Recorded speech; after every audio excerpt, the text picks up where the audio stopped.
Tem um negócio que chama bônus do percurso. Fala assim, bônus do percurso. O que é o bônus do percurso? Eu estou fazendo coisas e essa coisa que eu estou fazendo, ela vai fazer com que eu amadureça e me olhe diferente. Só que o bônus do percurso só vem para quem está no percurso. Eu nunca vi milagre pegar ninguém na cama, tipo assim, milagre da ré. Bônus pegar alguém que está parado. Nunca vi essas coisas serem desse jeito. Elas pegam as pessoas no caminho. E aqui, como o dia hoje é sobre confronto, eu quero que você anote o driver mental. Todo mundo está assistindo vai escrever assim, ó, confronto versus afronta. O que é confronto? O que é afronta? Confronto gera edificação de alguém. Tem 3 partes numa discussão. A pessoa que está falando, seu interlocutor e alguém que está assistindo. Ou alguém que vai ficar sabendo. Então sempre tem 3 pessoas numa discussão. Às vezes não tem discussão sozinho, isso não existe. Se eu estou discutindo com a pessoa, tá eu e ela. Para ser confronto, eu tenho que crescer com esse debate, ou a pessoa tem que crescer, ou um terceiro tem que ser edificado. Então fala com a boquinha assim, ó. Confronto, se tiver preguiça eu entrego menos, lembra sempre disso. Tem a ver com relação de energia. Se a energiazinha for ruim, eu vou entregar o trem ruim. Fica tranquilo, que o meu nível de qualidade depende de quem está ouvindo. Então sem preguiça.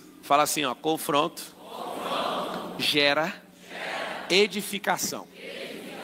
O que significa isso? Todo confronto, se eu vou confrontar uma pessoa, eu tenho que crescer ou ela, alguém está vendo. Agora tem um negócio que você não pode usar nem com cachorro, afronta. Afronta é aquele negócio que eu uso para diminuir alguém. É aquele negócio que é para realçar a minha insegurança. É aquele negócio que eu uso para aparecer para o outro. Quem cresceu com isso? Ninguém, não use. A afronta gera humilhação, confronto gera crescimento. Em outras palavras, a afronta gera diminuição de relacionamento e o confronto gera aumento de autoeficácia, de relacionamento, de perspectiva de vida. Então o que eu tenho que fazer na vida? Eu preciso confrontar suas ideologias, confrontar suas ideias. Quando eu falo suas, é você confrontando a si mesmo. Tem um negócio que eu não consigo viver, é sem ver alguém que está num nível acima de mim para eu me confrontar. Eu lembro um dia, quando a gente comprou o primeiro avião, eu fui olhar para o preço da onde o avião ficava. Aí eu tomei uma decisão. Eu vou colocar esse avião num lugar mais barato. É uma decisão boa, sim ou não? Nada contra o lugar, porque depois tudo que eu falo, eles fazem um vídeo para me ferrar, né?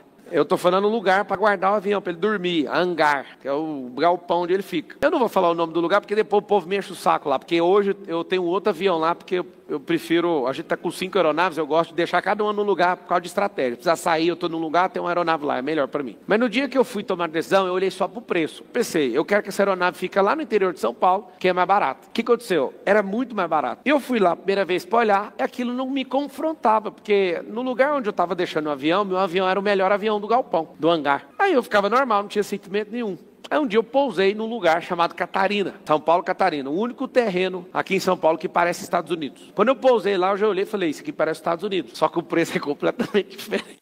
O preço é dos Estados Unidos também. Só que, qual que é o confronto? Eu falei, vou deixar esse avião aqui. Só que eu falei, nossa, mas é caro. O problema é que toda vez que eu tô lá, aí eu falo, tira meu avião. Aí meu avião fica guardado debaixo dos outros, debaixo. Tem uma aeronave muito maior. Aquilo gera uma coisa que é impagável, gera confronto. Eu estou me confrontando, eu pago mais caro para deixar aquele avião lá, para eu ficar olhando aqui tanto de máquina. Sabe o que me aconteceu? De tanto pousar lá e ver o casamento das pessoas chegando de helicóptero e entrar na aeronave, eu fiquei um dia desejando um helicóptero. De quem era o helicóptero? Do dono do aeroporto. O preço é maior, só que o valor também é maior. E aí que tá o detalhe, é justo. Eu fiquei vendo a operação, o helicóptero chegava, o helicóptero saía, eu falava, mano, que helicóptero lindo. Será que eles não vendem esse helicóptero? Fui lá e perguntei, quanto custa esse helicóptero? Nossa, quando eu ouvi, eu queria morrer, porque eu já tinha outro helicóptero. Eu falei, eu não quero esse helicóptero. Aí a minha cabeça falou assim, mas logo você que não tem medo de nada. Logo você que é destravado com tudo. Você tá com medo do helicóptero de 3,5 milhões de dólares, mais de 20 milhões de reais? Tô.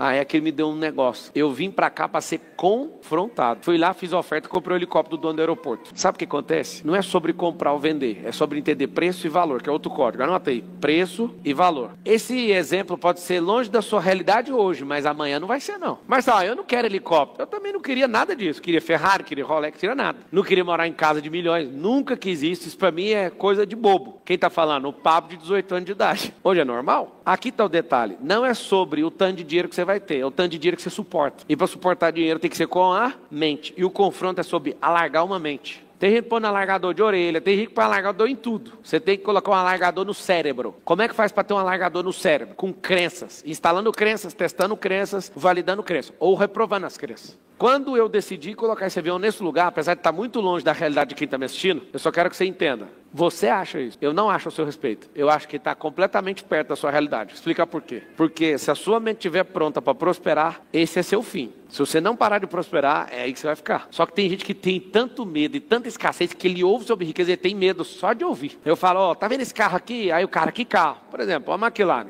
Eu lembro quando eu contei uma história numa plateia que se você acelerar ela bem aceleradinha ali, ela faz 1 quilômetro com, 1 litro em 500 metros. Aí a pessoa pensa com a escassez dela assim, eu que não quero um carro desse, bebe demais. E é aí que está o detalhe. O detalhe da pessoa que tem escassez, ela não entende nada do que está acontecendo. E às vezes suas emoções estão desconectadas até agora por causa disso. E na hora que eu te contar o IPVA, aí você olha e fala, não tem como. Deixa eu te explicar uma coisa. Destrava a sua cabeça que quando eu fui comprar meu primeiro carro de 60 mil reais, que era um Jetta, a única coisa que meu pai queria me perguntar, em 2011, como é que você vai pagar o imposto desse carro? Aí eu olhei pro meu pai, falei, pai, quem tem dinheiro para comprar o carro tem dinheiro para pagar o imposto. Calma. Mas a cabeça do meu velho está numa situação, a minha estava em outra. Isso que eu estava rompendo ainda. Você precisa confrontar crenças antigas dos seus pais. Valores não confronta não. Princípios também não. Mas crença tem que confrontar. Fala assim, ó, a partir de hoje eu vou confrontar crenças antigas. Tá bom, onde que estão essas crenças? Crenças estão em relação ao dinheiro, em relação a relacionamento, em relação a religião. Mas, ó, para que você fica mexendo nesse negócio? Se eu te contar, eu estou o dia inteiro no MEDIP, acabei de sair para vir aqui fazer essa segunda aula com vocês. Estou dentro do MEDIP, parei para vir falar com vocês. É o seguinte, estou o dia inteiro saculejando vários cérebros, centenas de cérebros balançando para soltar as crenças. E a pessoa tenta segurar. A pessoa tenta segurar a crença dela de todo jeito. Por quê? Porque ela ouviu 1000 vezes, 2000 vezes, 3000 vezes, 5000 vezes. Crença não é fato. Fala com a boquinha assim, ó. Crença não é fato. Então o que você tem que fazer? Você precisa aprender que crença não é fato. Ou seja, não se apaixone pela crença, moço, mas dê tudo para ver se vira fato. Se não virar, tchau. Se não virar, desconecta. Qual que é o problema nosso? A gente gasta uma vida inteira com um monte de crença que a gente nem sabe se funciona. Eu nunca esqueço da história de uma crença, de uma família. Um dia o marido pergunta para a mulher, mas por que você corta a canela do frango aí na hora de pôr